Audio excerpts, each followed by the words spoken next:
todos y bienvenidos a una nueva clase. Vamos a continuar con lo que venimos desarrollando respecto a la ejecución de la sentencia y vamos a hablar ahora de los tipos de ejecución según la sentencia que se está buscando ejecutar. Y tenemos una división en principio de tres tipos de ejecución. Tenemos la ejecución singular o individual, tenemos la expropiación y tenemos la ejecución concursal o universal. Estos tipos de ejecución podemos definirlos de la siguiente manera. Vamos a empezar con la ejecución singular, que es aquella en la cual se realiza el procedimiento por un solo acreedor en contra de los bienes del deudor. Y esta se puede dividir en dos tipos. Tenemos la ejecución singular específica o no dineraria y la específica dineraria. Dentro de esta ejecución específica no dineraria tenemos aquellas que van dirigidas al cumplimiento de obligaciones de hacer, de no hacer, o las que buscan la entrega de un bien determinado. Vamos a ir desarrollando con los artículos según lo que nos va estableciendo nuestro Código de Procedimiento Civil, empezando con el 528. Si en la sentencia se hubiere mandado entregar alguna cosa mueble o inmueble, se llevará a efecto la entrega, haciéndose uso de la fuerza pública si fuere necesario. Si no pudiere ser habida la cosa mueble, podrá estimarse su valor a petición del solicitante, procediéndose entonces como si se tratara del pago de cantidad de dinero. Tenemos entonces la ejecución que ordena la entrega de una cosa específica. Aquí tenemos que el tribunal se trasladará a donde se encuentra el bien y hará entrega de este al acreedor o al ejecutante, haciendo uso de la fuerza pública si fuere necesario. Tenemos un caso excepcional relativo a las cosas muebles, que nos habla de cuando no pueden ser habidas estas cosas, es decir, no consigo el bien mueble, el ejecutante puede solicitar al tribunal o puede estimar el valor de esta cosa y será entonces convertida esta obligación específica no dineraria en una obligación específica dineraria y se va a cobrar al ejecutado el valor del bien. Vamos a seguir con el 529 relativo a las obligaciones de hacer y de no hacer.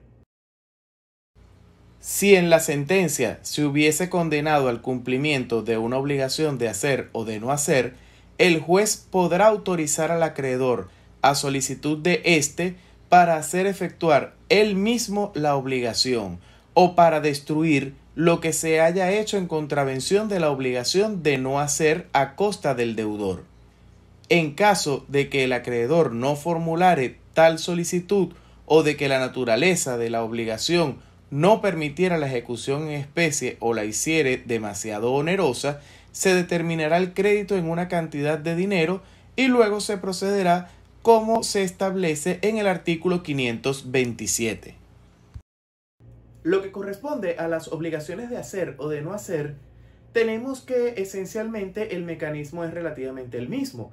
El tribunal va a ordenar que se haga lo que debe hacerse o lo que está pendiente, y en caso de que el ejecutado se niegue a ejecutar la acción que debe realizar, entonces el tribunal estimará el valor, estimará el precio que cuesta que otra persona realice esta acción, se ordenará que alguien más lo haga y se le cobrará al ejecutado en base a esta estimación. Respecto a las obligaciones de no hacer, tenemos un mecanismo relativamente parecido.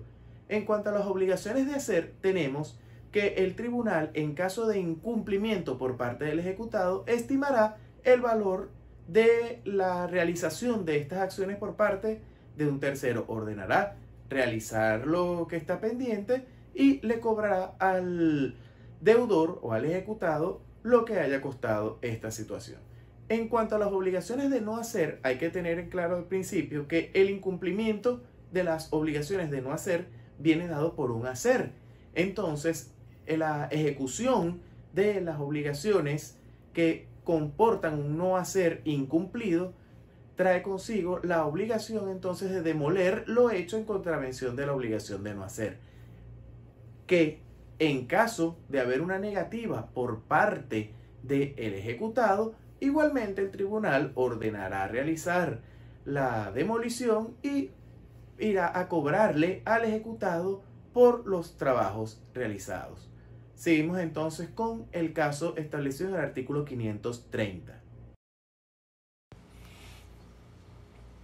Si en la sentencia se hubiere condenado alternativamente a la entrega de una de varias cosas y el deudor a quien corresponda la elección no diere cumplimiento a la sentencia en el lapso indicado en el artículo 524, el acreedor puede pedir la entrega de una cualquiera de ellas a su elección y se procederá como indica el artículo 528 de este código.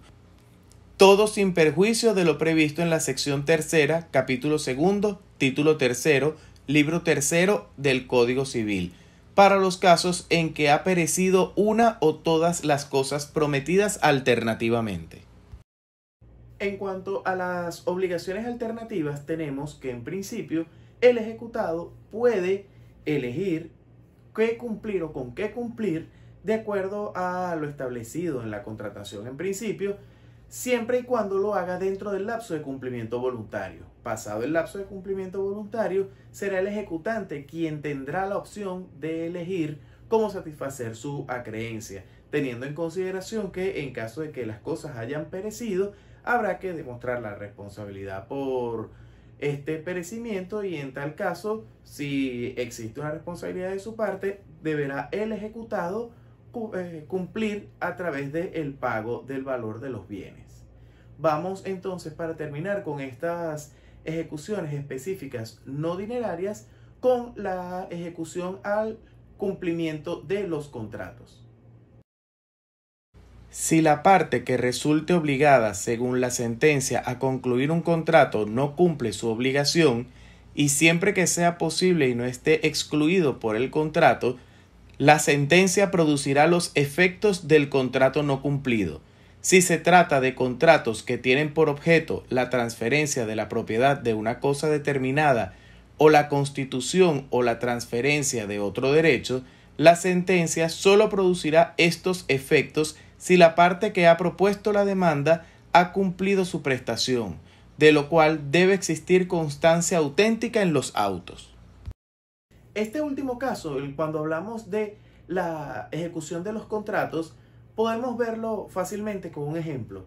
En los casos de los contratos preparatorios de la venta, si el vendedor al final se niega a cumplir con su obligación a pesar de que el comprador haya cumplido, esta transmisión de la propiedad se puede verificar directamente a través de la sentencia, en la cual el tribunal ordenará o decretará la transmisión de la propiedad y esta le servirá de título directamente al ejecutante, al comprador, bastando esta manifestación del tribunal para dar por cumplida la sentencia. Continuemos ahora con la ejecución dineraria. Si la condena hubiere recaído sobre cantidad líquida de dinero, el juez mandará embargar bienes propiedad del deudor que no excedan del doble de la cantidad y costas por las cuales se siga ejecución. No estando líquida la deuda, el juez dispondrá lo conveniente para que se practique la liquidación con arreglo a lo establecido en el artículo 249. Verificada la liquidación, se procederá al embargo. ¿De qué se trata este artículo? La ejecución dineraria es ya cuando buscamos la cobranza de una cantidad líquida de dinero, a diferencia de las ejecuciones específicas en las que estábamos buscando una cuestión, como su nombre lo dice, específica y que no estaba directamente relacionado con dinero, a pesar de que eventualmente podía convertirse en esto. Las ejecuciones dinerarias están también ligadas a lo que es la ejecución por expropiación, pues la expropiación es el mecanismo por el cual también se cobran las obligaciones dinerarias, porque esto comporta el embargo de bienes del deudor, que se saquen estos bienes de su esfera patrimonial, se rematen esos bienes en remate judicial y posteriormente ese dinero sea entregado a los acreedores. Sacar del patrimonio del deudor esos bienes comporta una expropiación. El último de los tipos de ejecución que vamos a ver es la ejecución concursal, en la cual, a diferencia de la singular, tenemos un grupo de acreedores y tienen la circunstancia de que van en contra de los bienes del deudor y van en grupo. Por lo tanto, su acreencia es solidaria y se dividirá porcentualmente respecto a cuánto se le deba a cada uno en relación a la totalidad. Eso genera la principal diferencia de la ejecución concursal o universal de la ejecución singular. Ahora que hemos visto estos tipos de ejecución de la sentencia, debemos continuar con lo que es nuestro procedimiento y vamos a ver ahora el paso siguiente posterior a lo que ya vimos, que fue el decreto y la parte del cumplimiento voluntario. Vamos a arrancar con el cumplimiento forzoso. ¿Cómo arranca el cumplimiento forzoso? Con la solicitud del ejecutante de que se decrete las medidas correspondientes contra los bienes del deudor, y esto va a traer para el tribunal la posibilidad de librar un mandamiento de ejecución. ¿Qué características tiene el mandamiento de ejecución? Vamos a verlas en el siguiente artículo. Artículo 526. Transcurrido el lapso establecido en el artículo 524 sin que se hubiese cumplido voluntariamente la sentencia, se procederá a la ejecución forzada. Artículo 527. El tribunal podrá comisionar para los actos de la ejecución, librando al efecto un mandamiento de ejecución en términos generales a cualquier juez competente de cualquier lugar donde se encuentren bienes del deudor. El mandamiento de ejecución ordenará, primero, que se embarguen bienes pertenecientes al deudor en cantidad que no exceda del doble de la cantidad y costas por las cuales se siga ejecución. Segundo, que se depositen los bienes embargados siguiendo lo dispuesto en los artículos 539 y siguientes de este código. Tercero, que a falta de otros bienes del deudor se embargue cualquier sueldo, salario o remuneración de que disfrute, siguiendo la escala indicada en el artículo 598. Acá hay que tener en cuenta una cosa respecto al mandamiento de ejecución, y es que si bien en todos los procesos de ejecución vamos a tener un decreto de ejecución, no en todos vamos a tener un mandamiento. ¿Por qué? Porque la emisión del mandamiento requiere que los bienes del deudor estén fuera de la competencia del tribunal o que el tribunal no sea competente para ejecutar medidas. Esto lo vemos, por ejemplo, si estamos llevando nuestra ejecución ante un tribunal de primera instancia, sabemos que estos no son funcionalmente competentes para ejecutar medidas. Por lo tanto, el tribunal de primera instancia deberá librar mandamiento de ejecución a los tribunales de municipio para que sean estos los que se trasladen a practicar las medidas necesarias. Igualmente va a ocurrir si estamos en un tribunal de municipio y resulta que los bienes están fuera de la competencia territorial de este tribunal. Tendríamos entonces que los tribunales de primera instancia siempre van a requerir librar un mandamiento de ejecución. En cambio, los tribunales de municipio no siempre van a requerir de la realización de este acto procesal. Solo en los casos en los que los bienes estén fuera de su competencia territorial. Ya con esto damos por finalizada la clase por el día de hoy. Espero que les sea de ayuda. Saludos a todos.